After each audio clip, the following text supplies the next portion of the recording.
and current board member of the Press Club, and we're so excited to have you all here today with us. This is our largest Press Club crowd since the pandemic, so give yourselves a hand. We all want to hear what our guest speaker is going to say. He's always an exciting speaker, and we're always looking forward to hearing him speak. I'll introduce him shortly, but first a reminder that only members of the Press Club and the working media are allowed to ask questions, so please adhere to our rule. It is my pleasure to introduce our guest speaker, Lieutenant Governor Billy Nungesser. He is the 54th Lieutenant Governor of the state of Louisiana. He's been in office since 2016. He and his team have guided the state to record-breaking tourism numbers in each of the last 4 consecutive years prior to the pandemic. Prior to becoming Lieutenant Governor, he served 2 terms as the Plaquemines Parish President, and he is also the immediate past President of the National Lieutenant Governors Association. Please help me welcome Lieutenant Governor Billy Nungesser. Thank you. Thank you so much for having me, and thank y'all for being here safely as we try to get this horrible COVID turned in the opposite direction so we can keep our doors open to the world. I want to thank my staff for being here. I've got a lot of department heads here.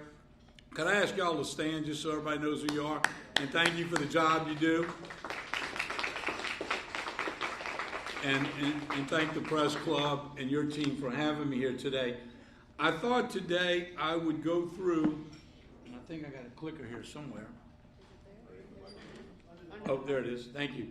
I've got a little presentation on tourism and then one on the diversions at the mouth of the river. And I'm going to go through them pretty quickly because I know we're sensitive on time and I want to have time for questions. And so all the information I'm going through is in a little bit more detail in your package. I wanted to mention every year these departments under the Lieutenant Governor, a lot of people don't realize is we have to take tourism money every year and fund the gaps in all these departments. $800,000 we give to the libraries.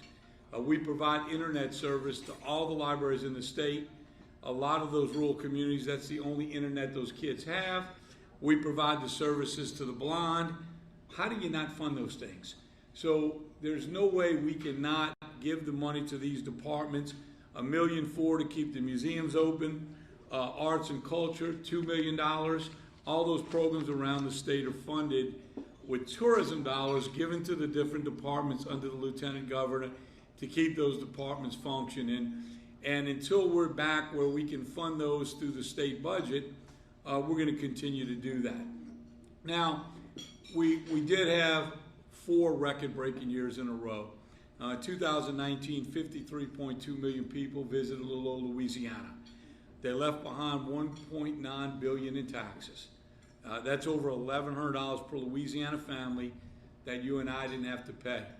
So we've got a lot to make up. The difference in rebuilding tourism now as compared to after a major hurricane like we saw in Lake Charles and Katrina in the New Orleans area, everybody wanted to help us.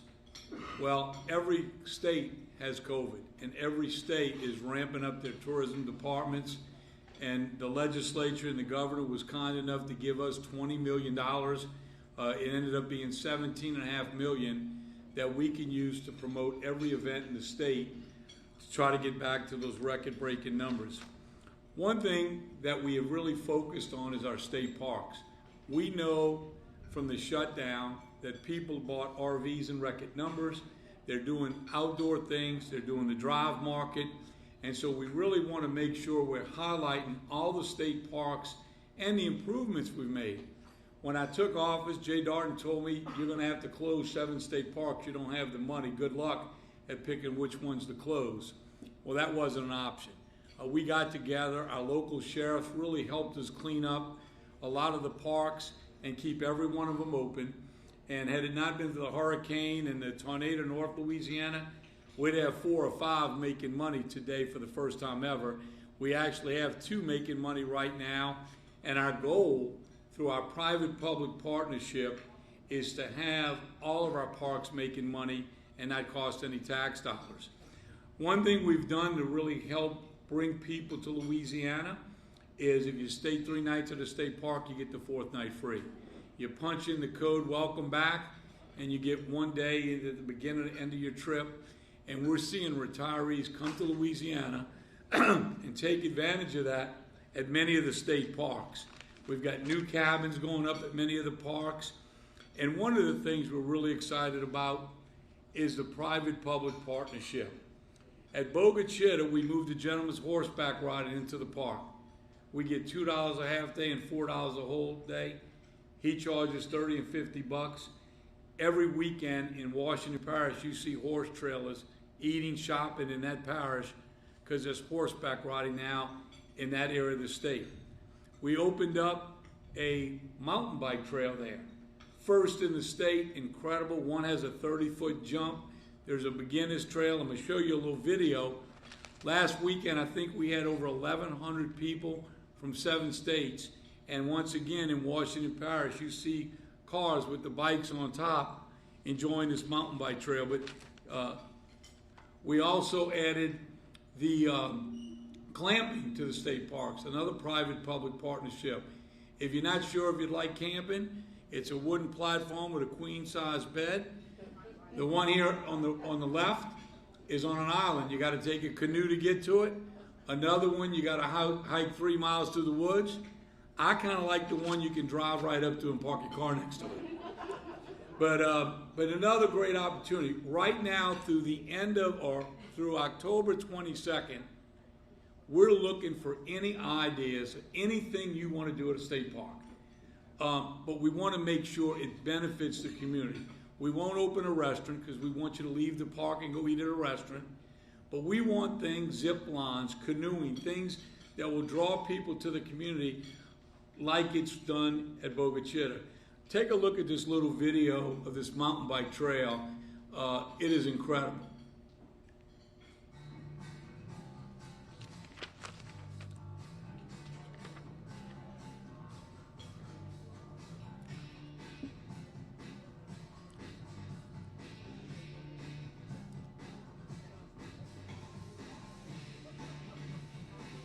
Yeah, that's the one I'll be on.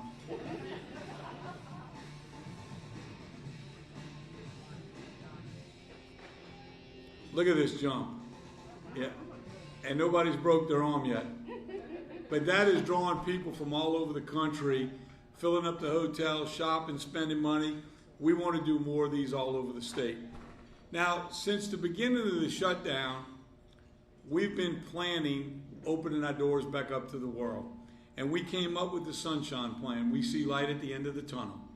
The first phase, we've been doing it for years, is staycation. Go see a part of Louisiana you haven't seen.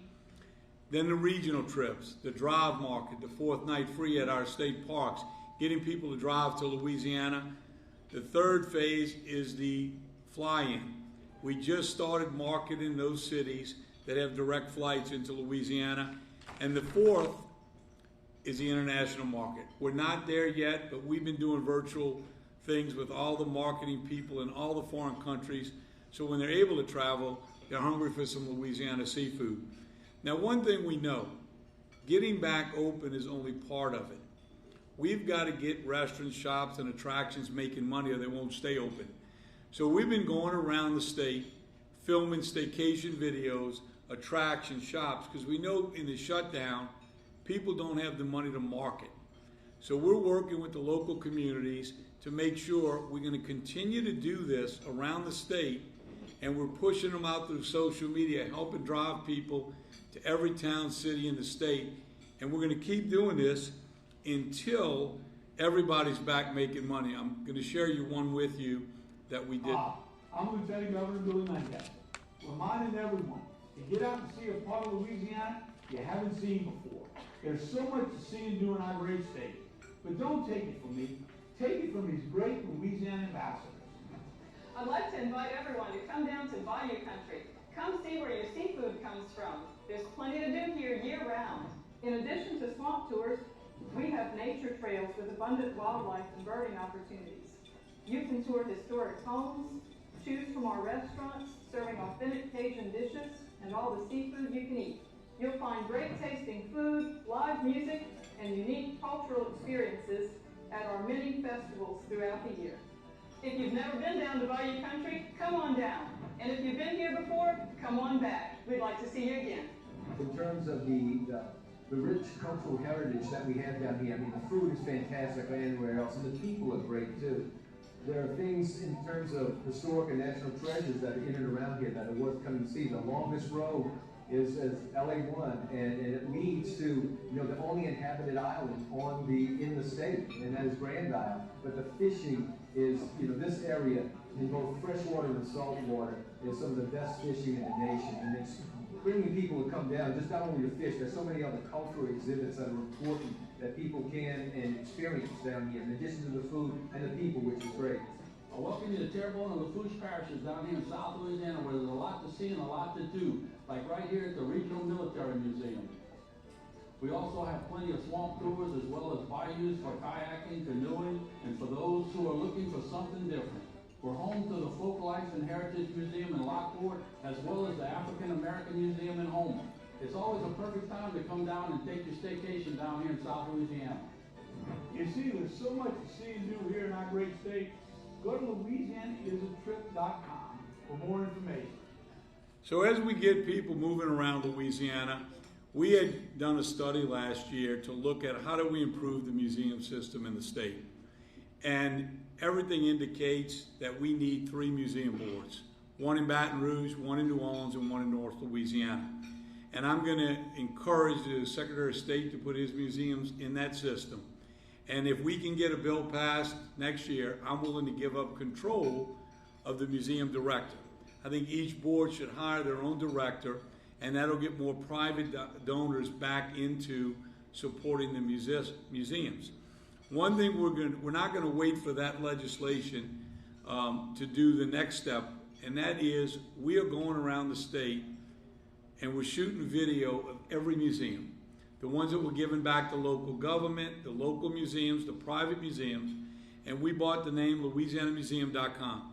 And hopefully by the end of this year, we're going to launch this site with a lot of money behind it, so people that have an interest in military history, they'll know about every museum in every city and town here in Louisiana. And that will drive people again into those communities and help a lot of those museums that have great things to see and do, just no money to promote it. So we're real excited about that. Now on August 24th at the Tourism Summit in New Orleans, we will be unveiling our plans to welcome people back to Louisiana, to ask people to come home for the holidays, and a big homecoming.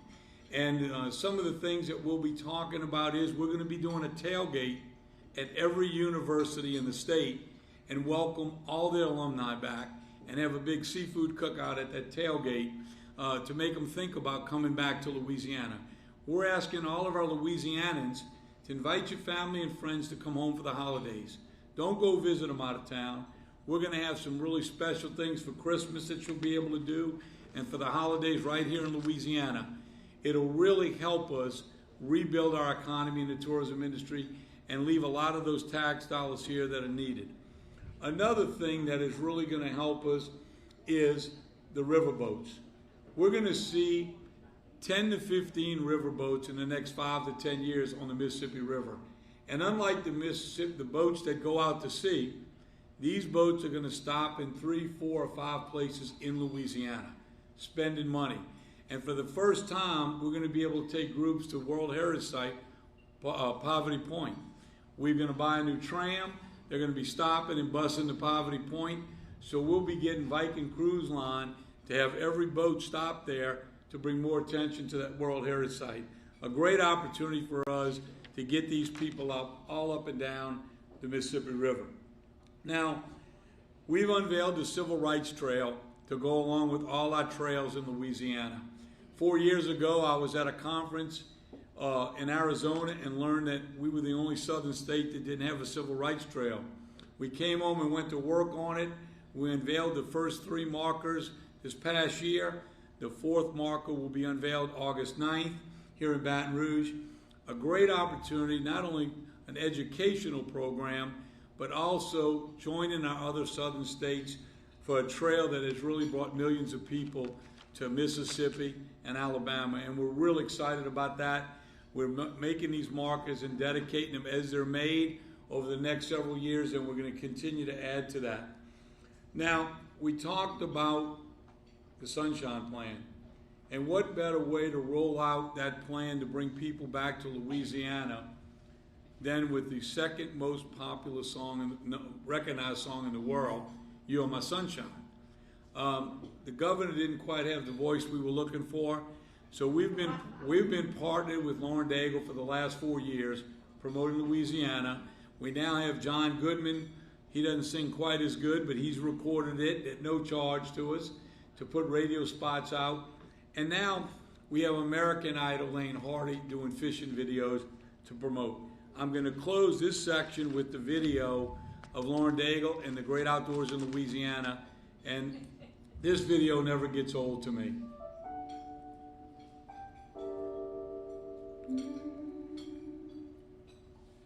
You are my sunshine, my only sunshine. You come to Louisiana for smiles, not souvenirs. You come here to get lifted up, spun around, and put down in a brighter, lighter place. You make me happy when skies are gray. You come here for the distinctive music and the amazing food. But what really spills out of the horns and over the edges of your plate is joy. Some people might call it joie de vivre, the joy of life. In Louisiana, it's our way of life. You'll never know, dear, how much I love you. So please don't take my sunshine away.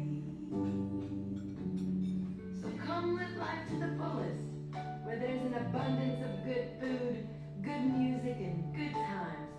So there's more than enough to go around. Come one, come y'all. This is Lauren Daigle, inviting you to come feed your soul in Louisiana. You'll never know, dear, how much I love you. So please don't take my sunshine. Please don't take please don't take my sunshine away.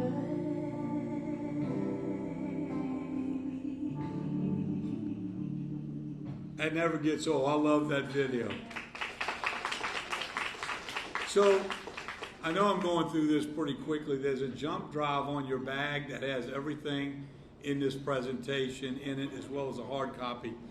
Now, if you didn't know it, I am over the Seafood Promotion Board. That has helped recover our seafood industry since the oil spill. $2.4 billion economic impact. We're #1 in Gulf seafood, second in the nation.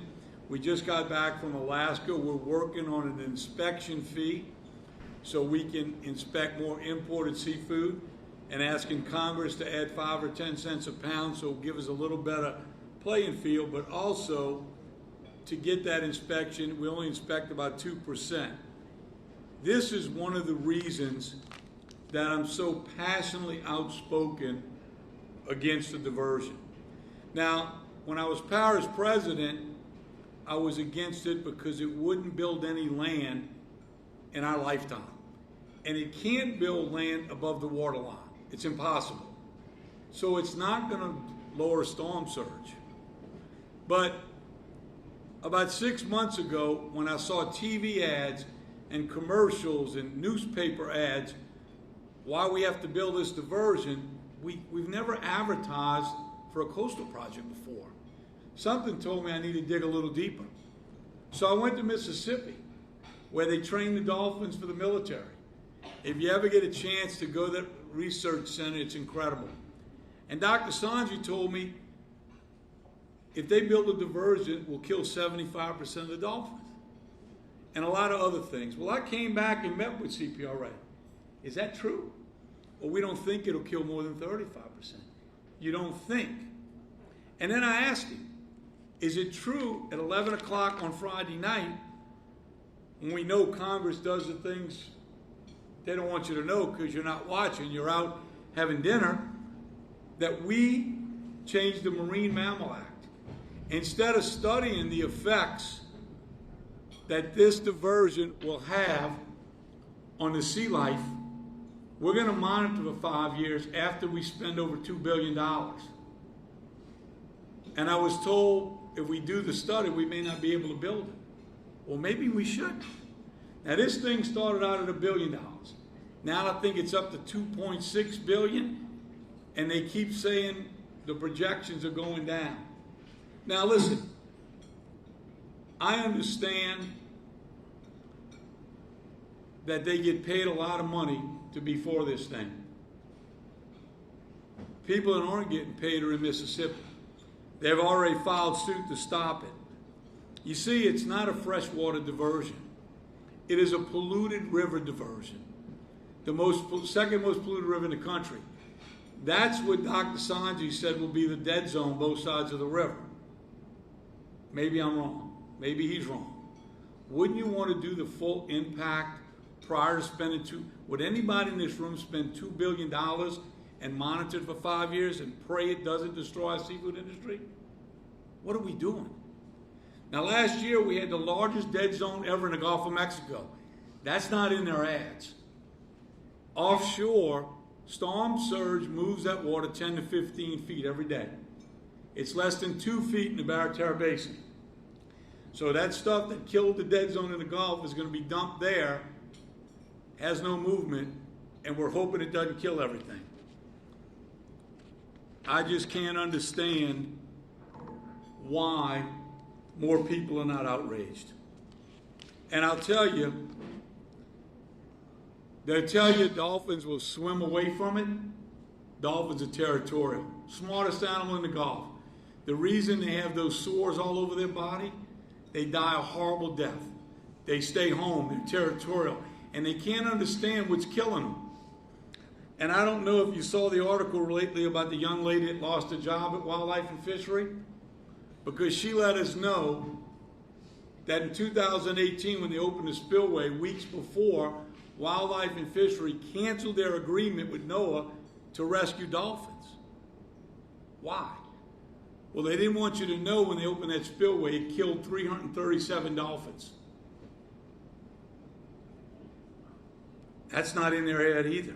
Now, they did say they were going to dedicate $10 million to buy refrigerators for shrimp boats so they can go offshore and catch shrimp because they know they're going to kill them in the basin. Well, my daddy was in the shrimp business. Anybody that knows, this is the system. The shrimp grow in the basin. Then they go offshore. They won't need refrigeration. They'll need fuel tanks because they'll have to go to Mexico to catch shrimp. Now, they also said they're going to dedicate $20 million to rehabilitating dolphins. That picture of that dolphin, did it look like it could be rehabilitated? Or the 337 we killed when we opened the spillway? And wouldn't give CPRA the right to decide. BP money is supposed to be used to restore what they damaged, not give CPRA the right to say, well, we're going to put a little money to fix what we know we're going to break here and a little bit here. That money's got to be used. They don't get that right to decide that.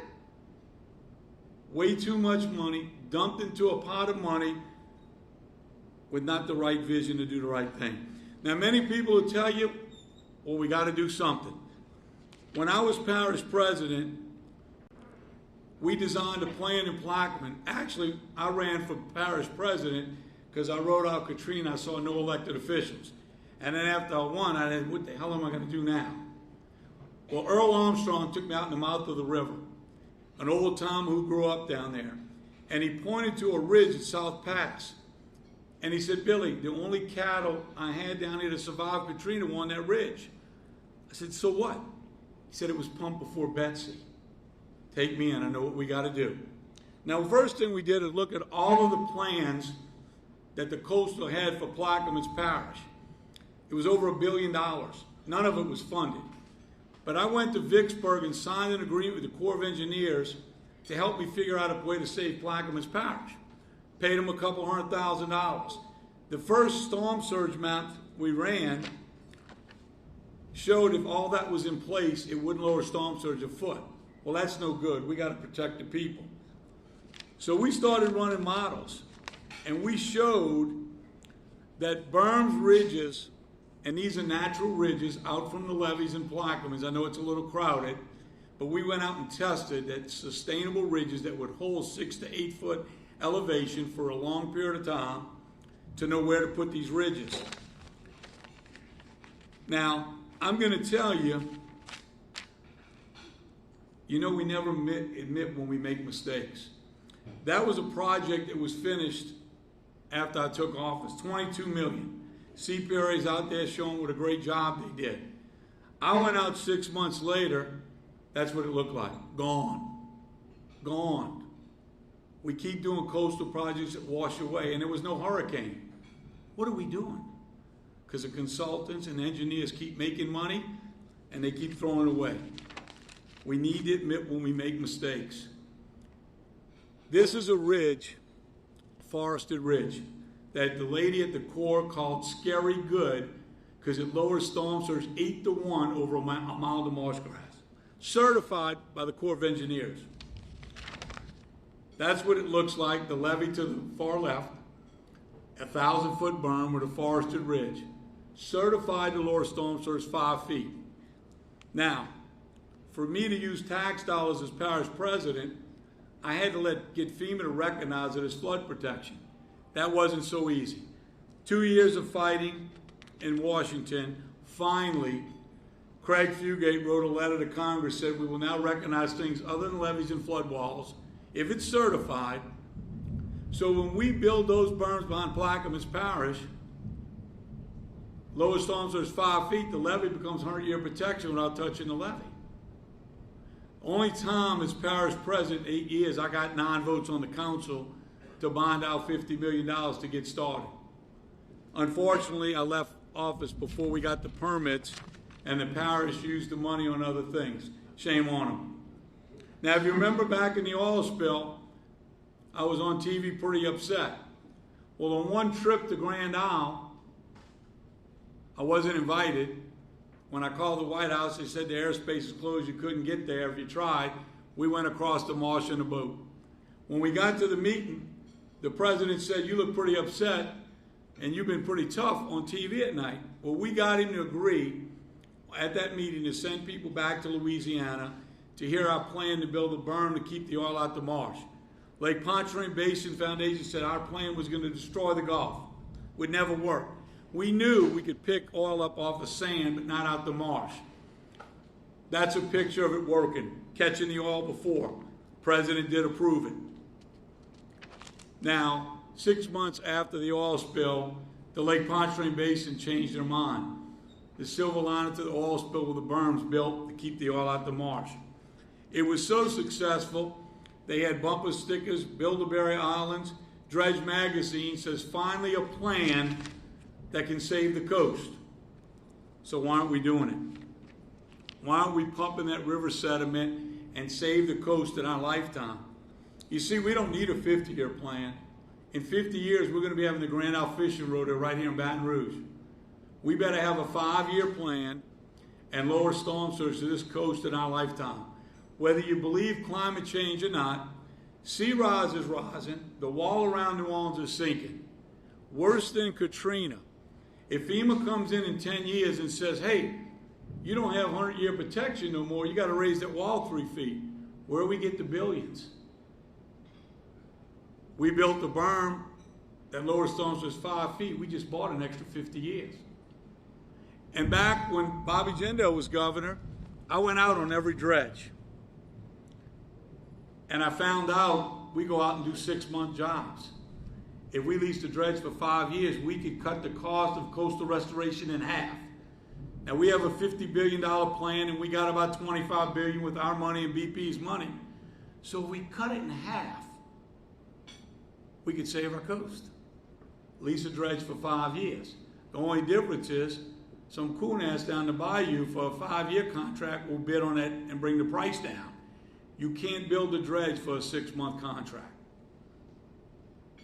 Makes sense.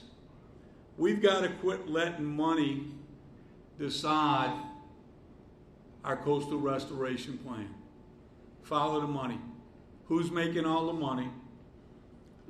And I don't blame them, and I'm disappointed that Chip decided to attack me personally, because I understand he's got a job to do. He gets paid a lot of money for it. So do a lot of other people. And when they say they're following the science, they're following the science of the people they're paying. Go talk to the people in Mississippi, the governor, the senator, and if it's the right thing to do, why change the law at 11 o'clock at night? Now, to show you how politics works, our congressman didn't put his name on that. They got a senator from Illinois to do it for the Louisiana delegation. They didn't want to put their name on it when they changed the Marine Mammal Act, but they did it. And they did it at 11 o'clock on a Friday night when no one was watching. The full-page ads in the paper, the people that are getting to write editorials that this is the greatest thing. Why don't they tell you about the study, and it's in your pack, that the Marine Mammal Commission asked St. Andrew to look at? And St. Andrew said if we build this diversion, dolphins will be extinct in the Gulf of Mexico in 50 years. Why didn't he tell you about that one? Or the many other papers that have been published that said this is harmful. It's a polluted river, and most of the sediment is trapped behind dams upriver. So it can't build the land. And if I'm wrong, and it builds all this beautiful land at the water level, it won't lower storm surge. Why are we doing it? When we could pump the river sediment and save our coast in our lifetime, so we don't have to hold our breath every hurricane season. Look, if I'm wrong, I'll admit I make mistakes. Ask my staff every day. I have to eat crow. But something stinks with this plan. And when people tell you, well, we've already spent $100 million, it's too late. Shame on you. Shouldn't have spent $100 million. Now, I brought it to 3 council governments: St. Bernard, Plaquemine, St. Tammany. 100% voted against it. Now, I'm going to every council government. Some of them won't let me come if I ask them to vote on it, because they're scared to lose coastal money. Oh yeah, they threaten. Back when I was parish president, we lost coastal money, and we got a bridge that ends at the canal because I spoke out against it. We shouldn't have to punish anybody for speaking their mind and asking questions and being concerned. We should want the truth, and they've spent a lot of money on public meetings telling you why we need to do this. They haven't listened to the crabbers, the shrimpers, the oystermen, the fishermen. Remember, the dolphin is the canary in the coal mine. When the canary dies, get out, because everything else is going to die.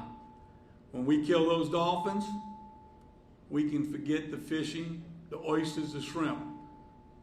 People come here to eat our food, to fish. I tell everybody you can fish anywhere. You catch fish in Louisiana. This is the biggest fraud ever pulled over the Louisiana people's eyes. And we need to ask questions. And if I'm wrong, I'll admit I'm wrong, but I see absolutely nothing that says this is the best way to spend this money. So with that, I'll take any questions. Sorry, I get a little excited about it. And all this stuff is in there, in your packet. And you can call me if you have any questions other than today. But with that, I'll be glad to take any questions. Yes, ma'am. So Louisiana is listed by the White House as a point of concern due to these surge of COVID cases that we're seeing. Are you kind of concerned with some of the tourism plans that you have with this all going on right now? Yes, ma'am. You saw me walk in here with my mask on. I'm encouraging people to wear their mask, wash their hands, keep distance when they can, and we're praying that we don't have to shut nothing down.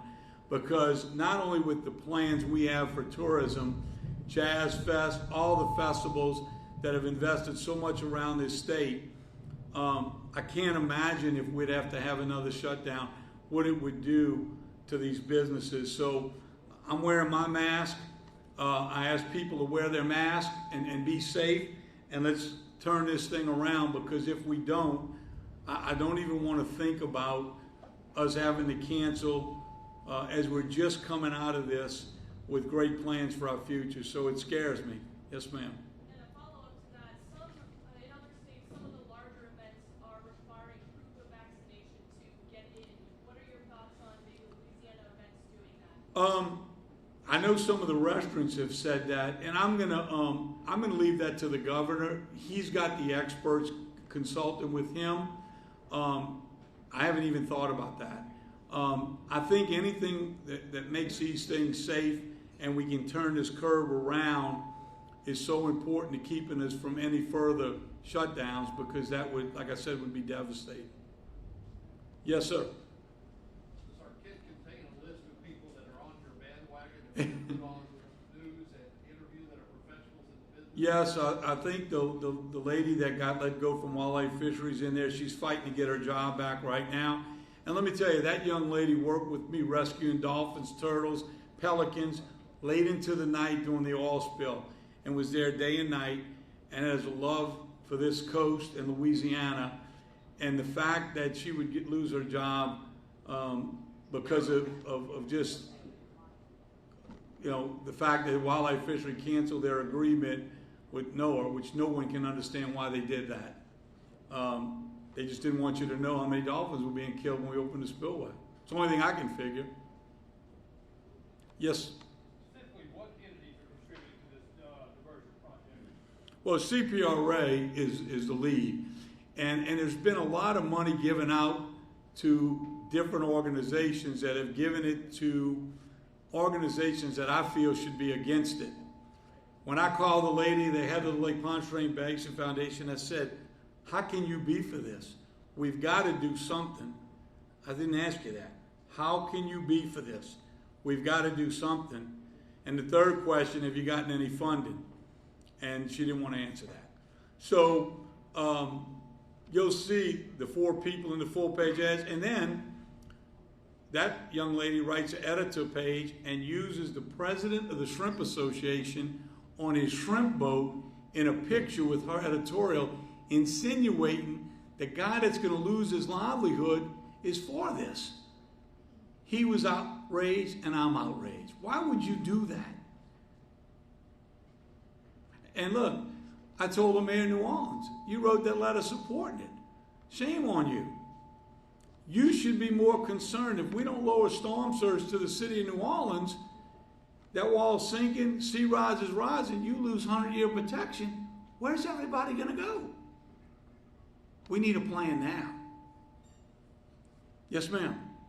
You talked about the record-breaking tourism numbers for 2019. Can you talk about what tourism numbers looked like last year and if you're seeing a rebound from that? Yes, we don't have all the numbers in yet, but I can tell you this. Some of the smaller communities, Natchitoches, state parks, rural communities have done, some of them, better than 2019 because people were not going to the big cities. They were going and eating and shopping in less populated areas, and we've seen actually an increase in some areas. Washington Parish is blowing it out the park right now with people there. But we should be getting those numbers back pretty soon. We know they're way down, but there have been spurts where people doing holidays. I think for 4th of July, we had our best week ever at our state parks. And we know people are taking advantage of the parks, the outdoors, the fishing, canoeing, and RVs. And that's why we're trying to highlight the outdoors. Can I ask as a follow-up to that, the governor this afternoon seems as though he's likely to announce a mask mandate again. Is that helpful to drawing tourists to make them feel more comfortable, or is that harmful in your mind? Well, if he does a mask mandate, I'm going to support it because the tourism industry is my job, and I think we need to make people feel comfortable. More important than making them feel comfortable, we've got to turn this thing around. And we've got to do whatever it takes to do that without shutting things down. And so, as long as you're coming in and spending your money, wearing a mask, we're providing masks at the welcome centers, the libraries, the state parks, and the museums. It's great advertising for us. But as you stop at a welcome center coming into Louisiana, we're offering you and your family free masks because we've got to turn it around. And I know the tourism industry is greatly concerned, as every business is. Yes, sir. Is your office doing anything to work with New Orleans tourism industry leaders to encourage vaccination? That's the only thing we can do. Well, we have been trying to work with New Orleans on a lot of fronts. We actually had a plan to kind of manage the French Quarter separately in a bill to introduce that, to get control of the French Quarter in every aspect, crime, cleanliness, new attractions, and we didn't quite get over the hump with that one. I have not had any meetings with the mayor or her concerns. I suspect after the governor speaks today, she will, and she's kind of, we don't know, because I don't know if she's in contact with the governor or not, or what her plans are, but I have not talked to her. Yes? You mentioned Jazz Fest. Are there, how far out from an event like that do we have to make a decision about whether the event is going to be held at all? Like, when are we meeting like critical time about that? And I put a call in this morning to Quinn Davis at Jazz Fest to ask him that question. I have not talked to him. I had a conversation with him a few weeks ago. It was still on, and I don't know that answer. And I think individual events, the only event, there was a meeting scheduled in New Orleans, and because of the uptick, they moved it to Dallas. Can't remember the name of it. That's the only one I know that actually moved. And I'm sure the cancellation date, I've been on the phone all weekend with several fairs and festivals, and what I've told them is I would have a date and a time when it's not going to cost you money or more money in mind, and have that drop dead date, and that's when you need to make a decision. Both on one, can you do it safely? And two, are people going to feel comfortable coming? Because to spend money to advertise something that people aren't feeling safe they can come to is not going to make sense. So there's going to be a lot of discussions between now and the next couple of weeks, and we hopefully we can see this. People are acting more safely and keeping their distance, washing their hands, and we can see this curve turn around and head south so we can keep our doors open. I have a follow-up Yes. question. Do you think our low vaccination rate in this state is hurting tourism in this state? Well, yeah, I mentioned that one. Yeah, I mentioned that one event that moved to Dallas, and I would imagine some people that look at where they're going, if they see the risk is high here, it would deter them. So I'm sure it has some effect. How much, I have no idea. Any other questions? Thank y'all. Yes, ma'am. What do you project the cost of the method of drainage, reconstruction that you're talking about, and what would happen after that 5th year, 6th year? You mean the pumping of river sediment? Well, obviously, anything you build out there is going to subside, going to get beat up by hurricanes. When you look at so many projects we've built at planted grass, they washed away within the first year. That berm that I mentioned at the mouth of the river that was pumped before Betsy, pretty good indication. An 8-foot ledge with trees is going to get beat up by a hurricane. It's going to lower storm surge. It's going to protect the marsh we have left. And after a storm, we could rebuild those trees. And from time to time, and we don't have an exact, we went and picked, if you saw that crowded map, in Plaquemines, we had scientists go out and test. There's some pretty solid oyster ridges, sand ridges in the parish that we identified that would keep that height the longest. But absolutely, you would maintenance over time. and we could protect the critical marsh that's left. And so I believe early on in my calls with people way back when I was parish president, one scientist said, well, we better open up the river now. We might not have fuel to pump the dredges in 50 years. I said, well, that's a good reason to pump it now, and let's protect what we have left. And I think, just like I showed the project that disappeared, too often we start something and we don't want to have egg on our face and admit we might have made a mistake.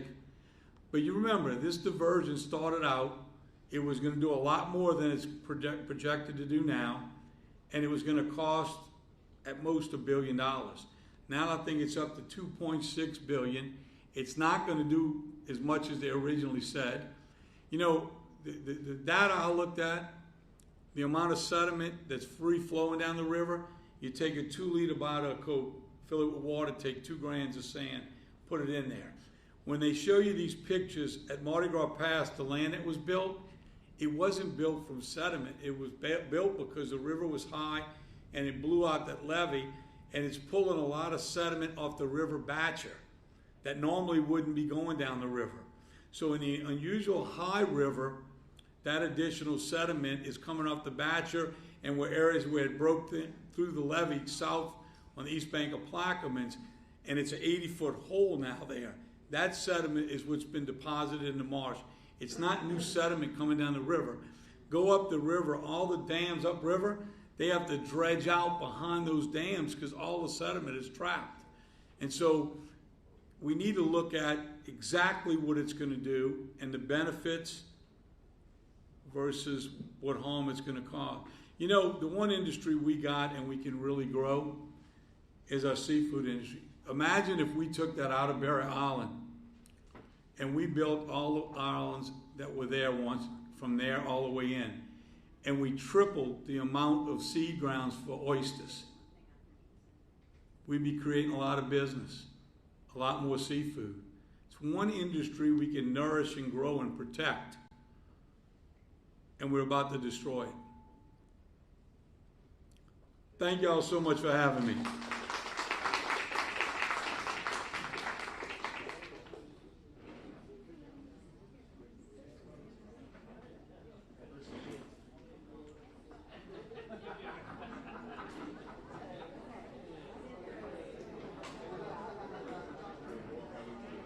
Thank you all for coming, and we'll be back here next